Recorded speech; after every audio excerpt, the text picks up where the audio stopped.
Okay, I'm finally gonna make this video because I've owned Teslas for the best part of a couple of years now. I bought this Model 3 long range back in mid-2021, and I've just bought this Model Y. And if you've been following the prices, you'll know that they've just slashed the price by about £7,000. I paid 59, it's now like 53 for the long range, which sucks for me. But it's great news for you if you are thinking about buying a Tesla, because it's become harder and harder to recommend over the last few months and the last year or so. The prices have been gradually going up, the competition's been getting better, and quite frankly, Elon's been a bit of a which makes owning and buying one of these just less and less appealing. But with the new low prices, I think a lot of people are going to be considering it now. Not ideal for me as someone who paid full whack, although they did give me like 6,000 miles of free supercharging, which works out to be like £1,000 back, but not ideal. Anyway, I do want to share my thoughts, the comparisons between the 3 and the Y, things I love, things I hate, and just talk about what it's been like owning and driving these guys.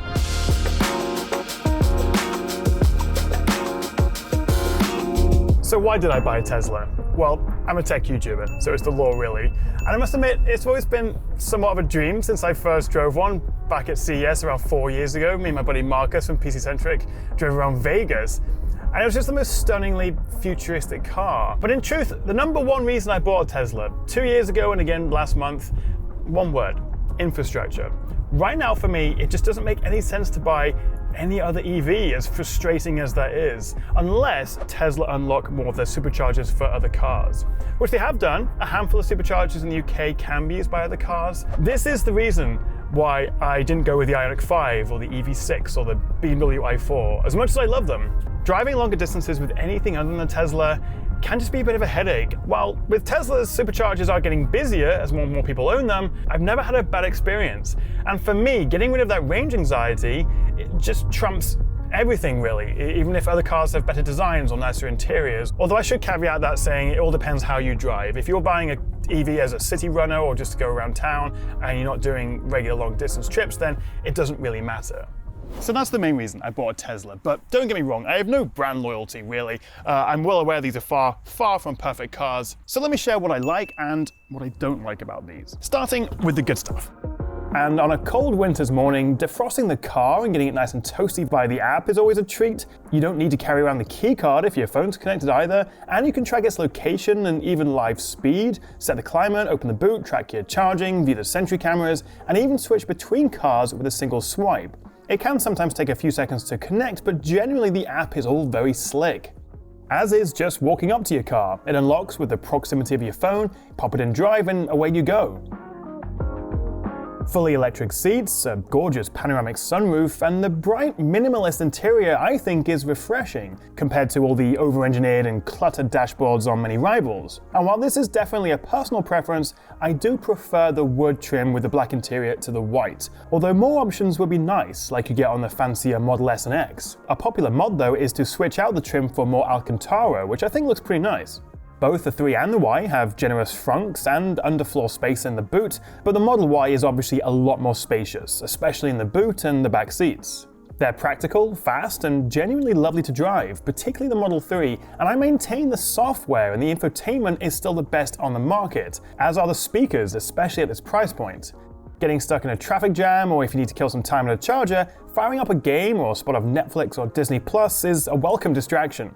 All Teslas also have a 5-star NCAP rating, which is very reassuring. And one thing I do like about these, as much as you may dislike the company, is that there are very few add-ons, extras that can spiral the cost that you have with pretty much every other company. 4 cars, and each one has 3 different models. Then you just pick your paint, pick your tire, add or remove the tow hitch, and choose whether you want the extra self-driving software. Although I wouldn't really recommend that, but that is it. Everything else is standard.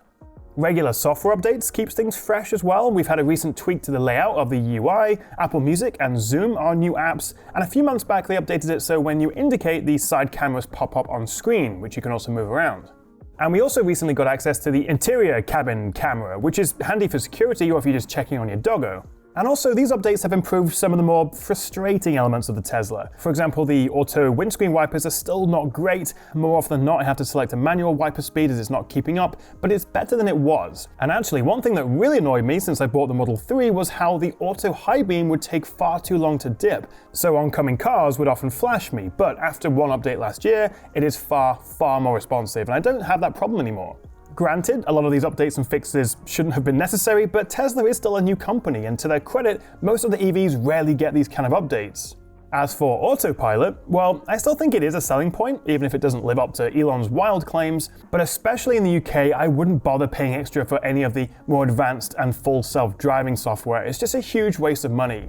Although as standard, you do get autopilot, so a double pull down of the right indicator stalk activates it, which really is just an advanced cruise control, but it's all you need for long, boring journeys. So let's switch over to things I don't really like, with the cost and usability of FSD being quite high on the list.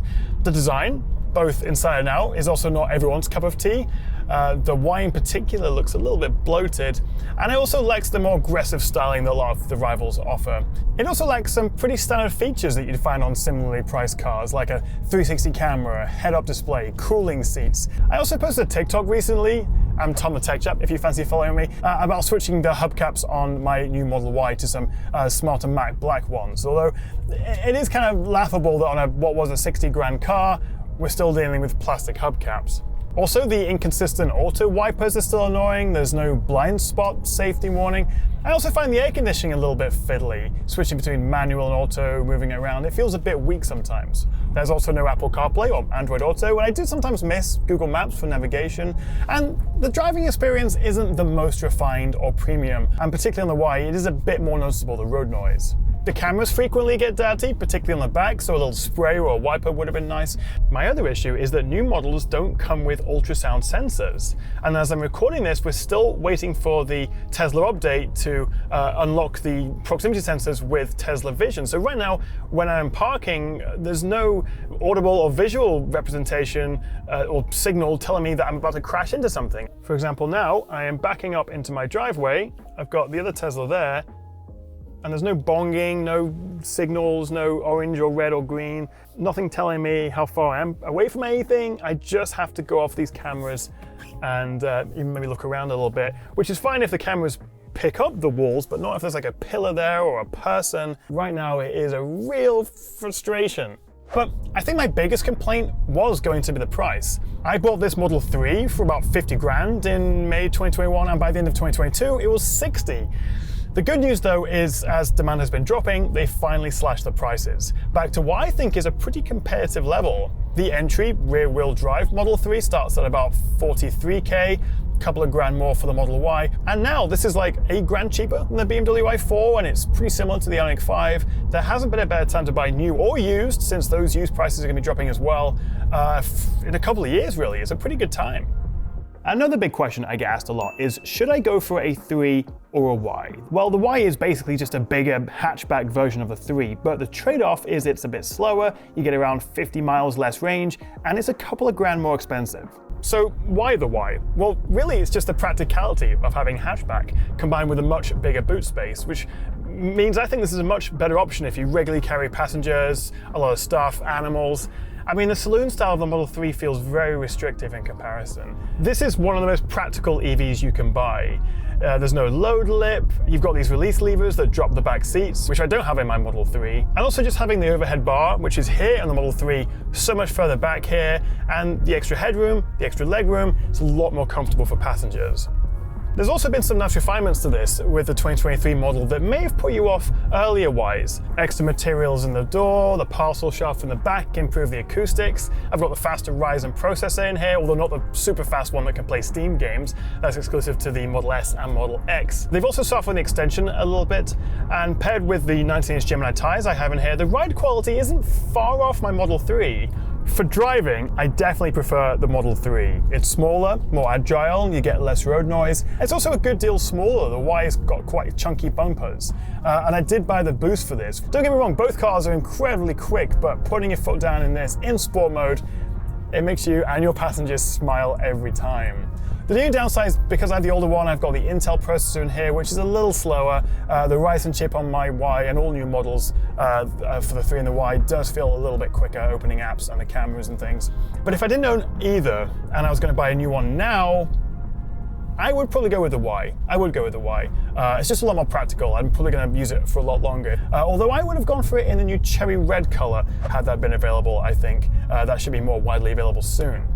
So it's 2023, and if you are thinking about buying a new car, possibly an EV, Should you buy one of these, or is it just worth waiting? Well, of course there are new EVs all the time, although outside of the super duper expensive Mercedes EQXX and the like, the vast majority of more premium EVs, even in 2023, have a sort of 250 to 300 mile range. So Teslas are still among the best, although realistically you can take 10 to 15% off the range to give you a more accurate estimate. The used market will have also taken a big hit with the price drops, so you could probably bag yourself a 2021 model a little bit cheaper, although I would avoid anything 2020 or earlier, as you then lose the heat pump and the nicer refreshed interior. And I think if you are going to go for a Y, I would try and buy a 2023, as it is a smoother ride.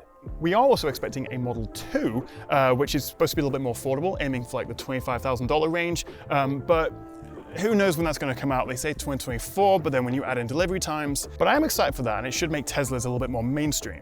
And I think it's also worth saying, if you are considering buying an EV, any kind really, if you don't have off-street parking or you don't have access to a home charging point, I also wouldn't bother at the moment. The main reason you can save a decent amount of money is if you're charging this at home and you charge it overnight with the lower tariff rates. Supercharging, particularly with Teslas, is a lot more expensive. I think roughly I spend about a fifth of the price filling this up with electricity at home as I would going to the petrol station and filling it up. With a supercharger, they do vary actually between locations. It's sort of half the price. It's of a fuel top-up, obviously takes longer as well. So you're really only going to get the benefit of not only having potentially a full tank of juice in the morning when you have a home charger, but also saving money with petrol costs is really only going to be significant if you are charging at home. Which obviously is a real deal breaker if you have to park your car on the street, or you don't have a driveway, or you're in a rental property and you can't install a wall connector. So what would make the perfect Tesla? What's on my wish list? Well, firstly, I'd like a head-up display, I would like a blind spot warning, I'd like a 360 camera, I'd like cooling seats, I'd like to be able to access the front camera. There is one, but you can't currently use it to view out the front as you're driving or as a dash cam. Massage seat options would be very nice to have because while you do have lumbar support, which you can adjust in the driver's seat, they actually took that out the passenger, so proper full massaging seats would be very nice. A powered frunk, because all you can do now is unlock it, you have to manually open and close it. And also, as a bit of a tech nerd, I wouldn't say no to an OLED screen in the center console, which would give you those richer colors and inkier blacks. If you do have any questions at all about Tesla ownership, let me know in the comments below. And if you've got any tips or advice, share that as well. And if you do fancy seeing me do more car tech videos, then a like and subscribe would be lovely. See you next time.